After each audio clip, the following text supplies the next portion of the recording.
The Ballad of Blackpool and the Fylde College. A tragedy in 50 reviews. Oh, gather round, my disillusioned darlings, and let me weave you a tale so wretched, so dripping with incompetence. It could only be the work of Blackpool and the Fylde College, Blackpool, a place where dreams go to die, and common sense is as absent as a teacher during a classroom brawl. Let us begin with Matthew J., our tragic hero, who dared to learn in this den of chaos. Picture it.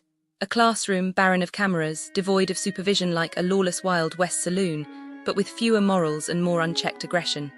Matthew, sweet summer child, defends himself in a scuffle, as one does when survival instincts kick in. And what does this prestigious institution do? They boot him out. No evidence, no witnesses, just the cold, bureaucratic hammer of injustice. Why is this bad, you ask? Oh, my sweet, naive cherub, because a school without accountability is like a zoo without cage, just a feeding frenzy for the predators. And then Chris Lee, our overworked martyr, who simply wanted information about functional skills maths. But no, the college in its infinite wisdom demands he physically appear as if time off grows on trees and adult responsibilities are but a myth. The staff, oh, they ray as helpful as a chocolate teapot, sending waves of hopeful students into the enrollment abyss, only for 60 to vanish lost to the void of misinformation. Why is this bad? Because education should educate, not play hide and seek with basic details. Will Whittle dials the college, armed with a simple question only to be hung up on. The sheer audacity, the cowardice. It's like asking for directions and being met with a dial tone. Professionalism, more like profession none. And oh, Muhammad Ali, no, not that one, who discovered that lecturers here only coddle the smart, students everyone else. Invisible, ignored, why is this bad? Because education isn't a VIP club, it's a right. Favoritism breeds resentment, and resentment breeds one-star reviews. Then comes JRJ, the furious parent, whose son's class is sent home because the teacher was yoinked to another room. Imagine paying for an education only to be told, oops, no teacher today. Why is this bad? Because consistency is the bare minimum, and this college trips over even that low bar.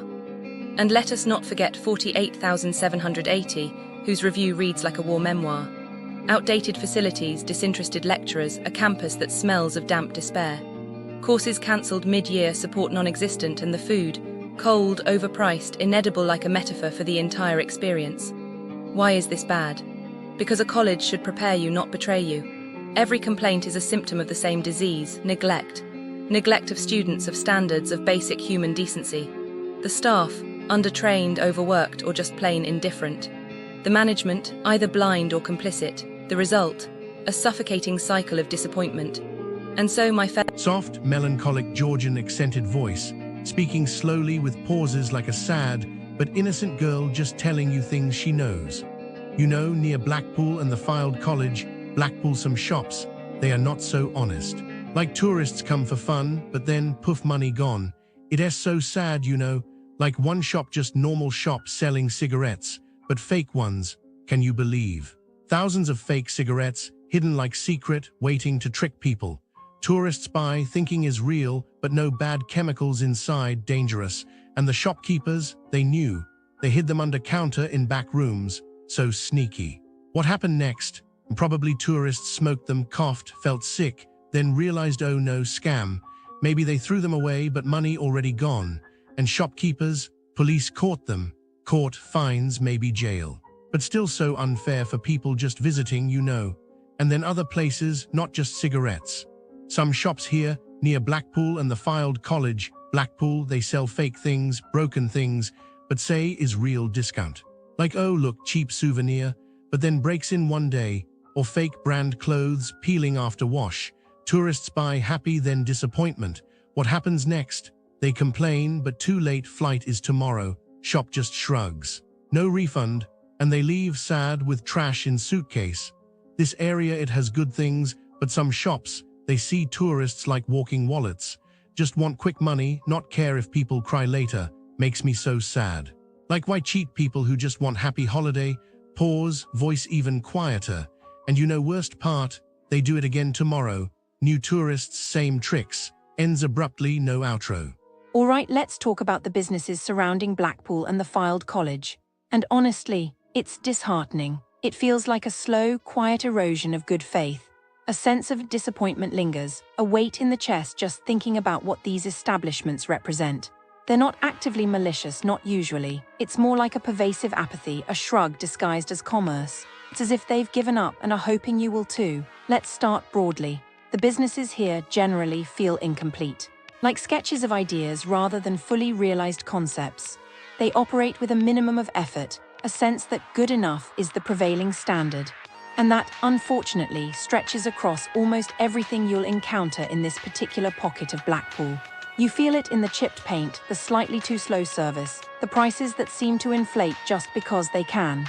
Let's begin with places to spend your money, the Houndshill Shopping Centre. It's become a bit of a tragic case, hasn't it?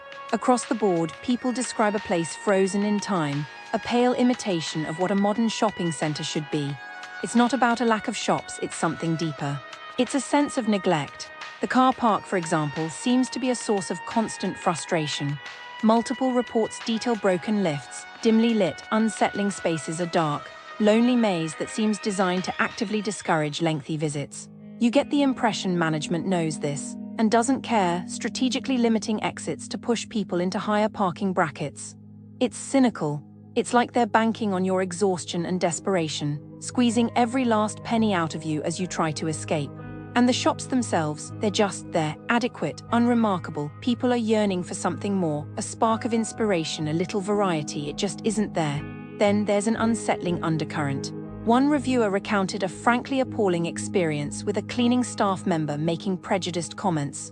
A casual, venomous statement about immigrant communities. It's jarring, deeply upsetting. It speaks to a lack of oversight, a casual acceptance of bigotry that's deeply troubling. It leaves a stain on the entire place, this unsettling feeling that anything could be lurking beneath the surface. It feels like a warning: be careful who you encounter, be prepared for the unexpected.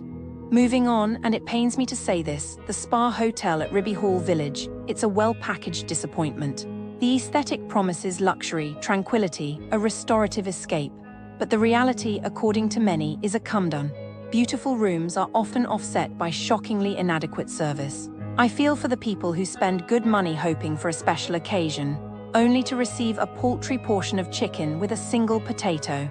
It's disrespectful, almost insulting. The attempt to brush it off with a dessert menu feels less like hospitality and more like an evasion, a take-it-or-leave-it attitude. And the spa treatments, a constant struggle for availability, coupled with baffling cancellation policies that seem designed to trap you. You are punished for being unwell, for daring to have a life outside of a predetermined spa schedule. The story about the disabled guest, the demands for medical details, the refusal to accommodate illness, it's appalling. It goes way beyond poor customer service. It's a fundamental lack of compassion, a blatant disregard for basic human decency. The mold in the showers, the broken facilities, it all adds up to a feeling of profound neglect, a sense that the hotel is coasting on its reputation, offering a faded promise of luxury. It feels almost like being caught in a beautiful, gilded cage. Let's talk about food. Michael Wan's Mandarin. Oh, this is a complicated one. The initial allure is the promise of fine dining, authentic Mandarin cuisine. However, consistently, people report a disconnect between expectation and reality. Hidden price increases, menus that don't match the stated costs, a hazy, unpleasant feeling that you're being taken advantage of. It's a lack of transparency that sits very badly, a predatory practice.